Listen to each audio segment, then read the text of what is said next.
किसी घटना की सूचना या अपराध की रिपोर्ट दर्ज कराने के लिए थाने पर जाते हैं तो उसकी या तो एफआईआर दर्ज होती है और या तो एनसीआर दर्ज होती है। यही दो में से एक होता है, चाहे एनसीआर हो चाहे एफआईआर हो। लेकिन एफआईआर और एनसीआर के अलावा भी एक होता है जीरो एफआईआर। जी हाँ दोस्तों, एक होता है जीरो एफआईआर।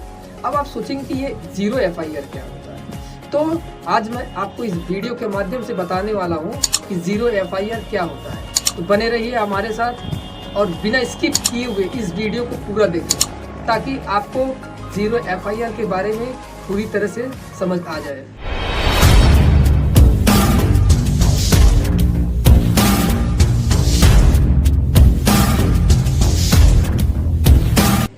नमस्कार दोस्तों, मैं हूं एडवोकेट संदीप कुमार और आप देख रहे हैं आपका अपना YouTube channel legal visitor and creator groups. तो दोस्तों, आज मैं इस वीडियो के माध्यम से बताने वाला हूं कि जीरो एफआईआर क्या होता है। तो जीरो एफआईआर के बारे में जानने से पहले आपको यह जानना जरूरी है कि किन किन मामलों में एफआईआर दर्ज होती है या किस प्रकार के अपराधों में एफआईआर को दर्ज किया जाता है। अपराध दो प्रकार का होता है। पहला है कॉग्निजेबल ऑफेंस यानी संज्ञेय अपराध, जिसको हम संगीन जुर्म के नाम से भी जानते हैं या संगीन अपराध भी कह सकते हैं। दूसरा है non cognizable offence. Non cognizable offence मतलब असंज्ञेय अपराध, ऐसे अपराध जो संगीन नहीं है।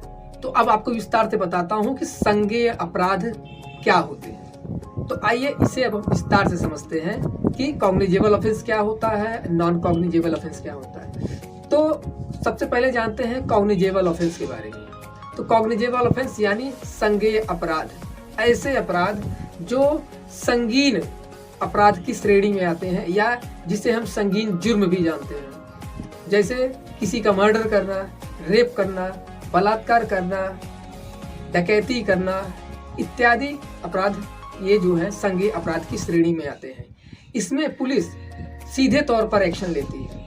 इसमें किसी भी व्यक्ति के साथ अगर कोई संज्ञेय अपराध हो जाता है तो वह जब भी थाने पर एफआईआर दर्ज कराने जाएगा तो पुलिस को हर हाल में उसकी एफआईआर को दर्ज करना ही करना है, यानी कि पुलिस उसकी एफआईआर को हर हाल में दर्ज करेगी।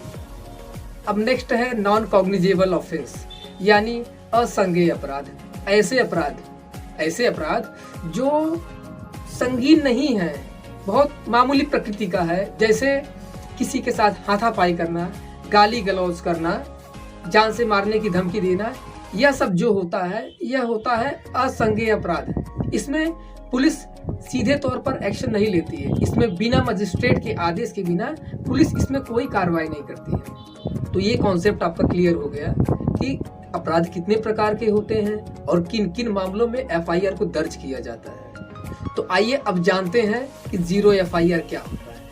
जीरो एफआईआर जानने से पहले आपको एक महत्वपूर्ण बात और बता देना चाहता हूं ताकि आपको जीरो एफआईआर के बारे में समझने में कोई दिक्कत ना होने पाए। लेकिन दोस्तों, जीरो एफआईआर के बारे में बताने से पहले एक छोटी सी जानकारी मैं और आपको देना चाहता हूं ताकि आपको ये वीडियो अच्छी तरीके से पूरा समझ में आ जाए कि जीरो एफआईआर क्या होता है। जब किसी भी थाना क्षेत्र की सीमाओं के अंतर्गत किसी भी व्यक्ति के साथ कोई संज्ञेय अपराध कारित होता है तो वह उस घटना की सूचना या रिपोर्ट दर्ज कराने के लिए थाने पर जाता है। तो उसकी एफआईआर को दर्ज कर लिया जाता है। तो एफआईआर को दर्ज करने के बाद उसे एक सीरियल नंबर दे दिया जाता है, यानी जो एफआईआर पुलिस दर्ज करती है उस एफआईआर के पृष्ठ संख्या पर एक अंक अंकित होता है, जिसे मुकदमा अपराध संख्या या केस क्राइम नंबर कहते हैं। यानी एफआईआर दर्ज होने के बाद उसे एक सीरियल नंबर दे दिया जाता है। जैसे 416/2020, इसका मतलब यह होता है कि सन 2020 में जो भी आपके साथ संज्ञेय अपराध घटित हुआ है वह इस थाने में 416वें नंबर पर अंकित है।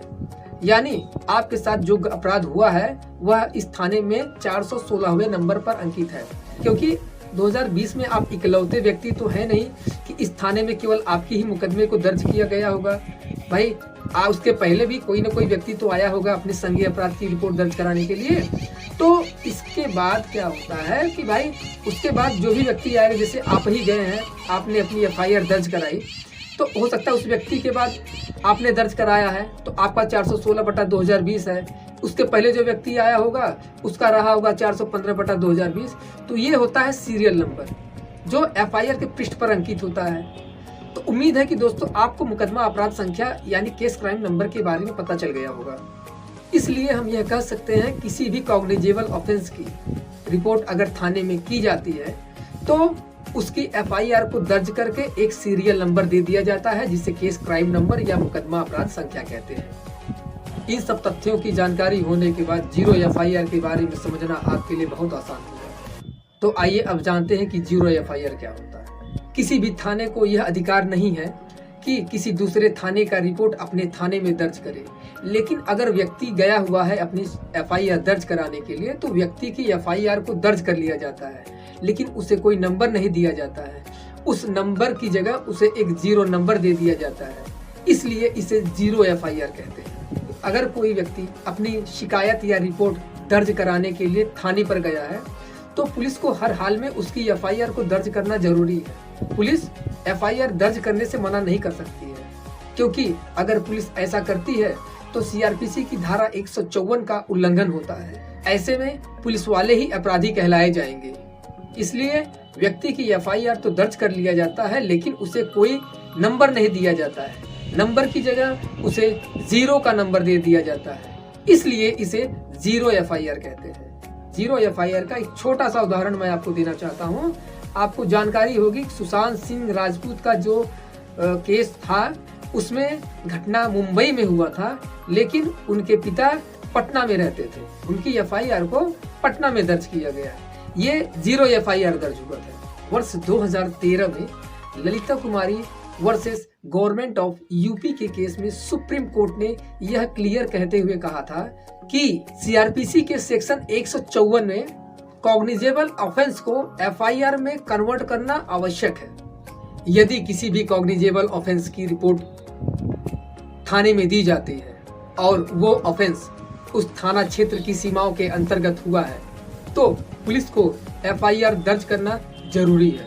पुलिस एफआईआर दर्ज करती है और उसे एक सीरियल नंबर दे देती है जिसे मुकदमा अपराध संख्या या केस क्राइम नंबर कहते हैं।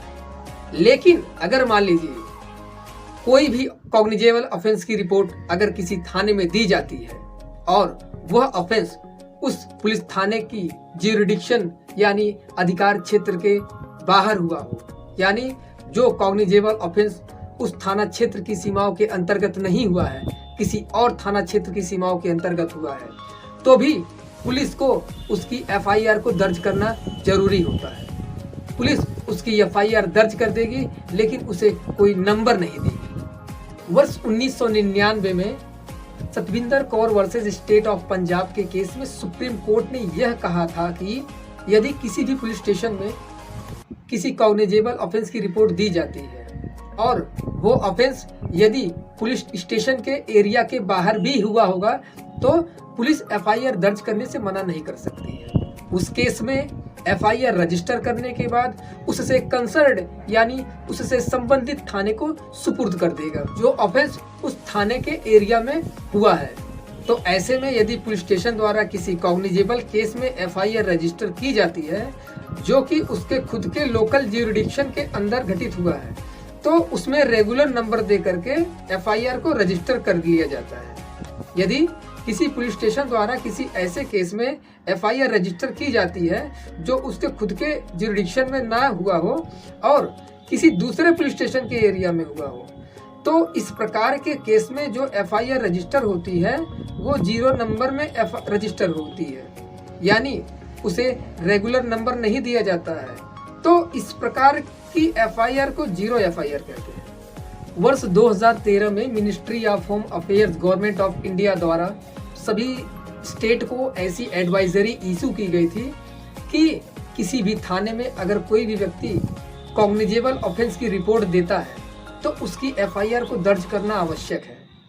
और इस एडवाइजरी में यह भी कहा गया था कि अगर किसी भी पुलिस स्टेशन में किसी भी व्यक्ति द्वारा कोई कॉग्निजेबल ऑफेंस की रिपोर्ट दी जाती है और वह ऑफेंस उस थाना की क्षेत्र की सीमाओं के अंतर्गत नहीं भी हुआ है तो भी पुलिस को जीरो एफआईआर रजिस्टर करके उससे संबंधित थाने को सुपुर्द करना आवश्यक है। यहाँ पर यह भी बताना जरूरी है कि 2013 में पार्लियामेंट ने आईपीसी में अमेंडमेंट यानी संशोधन कर सेक्शन 166A में ऐसा प्रोविजन किया था कि यदि कोई वुमेन के अगेंस्ट में ऑफेंस के बारे में कोई कंप्लेंट पुलिस स्टेशन में दी जाती है और यदि उसमें पुलिस ऑफिसर द्वारा ऑफेंस रजिस्टर नहीं किया जाता है, यानी कि एफआईआर रजिस्टर नहीं की जाती है, तो पुलिस ऑफिसर को खुद को आईपीसी के सेक्शन 166A के अंतर्गत दोषी माना जाएगा तथा उसके लिए पुलिस ऑफिसर को सजा दी जा सकती है। इस प्रकार हम यह कह सकते हैं, किसी भी थाने में किसी भी कॉग्निजेबल ऑफेंस की अगर रिपोर्ट दी जाती है तो पुलिस एफआईआर को दर्ज करके उसे एक रेगुलर नंबर दे देता है। अगर मान लीजिए वह कॉग्निजेबल ऑफेंस उस थाना की क्षेत्र की सीमाओं के अंतर्गत नहीं हुआ है, तो भी पुलिस को उसकी एफआईआर दर्ज करनी होगी, जिसे रेगुलर नंबर न दे करके उसे 0 नंबर दे करके उसकी एफआईआर को रजिस्टर करके उससे संबंधित थाने को सुपुर्द करना आवश्यक होता है। उम्मीद करता हूं दोस्तों 0 एफआईआर के बारे में दी गई जानकारी आपको काफी अच्छी लगी होगी। अगर यह जानकारी अच्छी लगी हो तो वीडियो को लाइक करना ना भूलें और हाँ, चैनल पे पहली बार आए तो चैनल को सब्सक्राइब करें और घंटी के बटन को जरूर दबाएं। तो बने रहिए हमारे साथ, मिलते हैं नेक्स्ट वीडियो।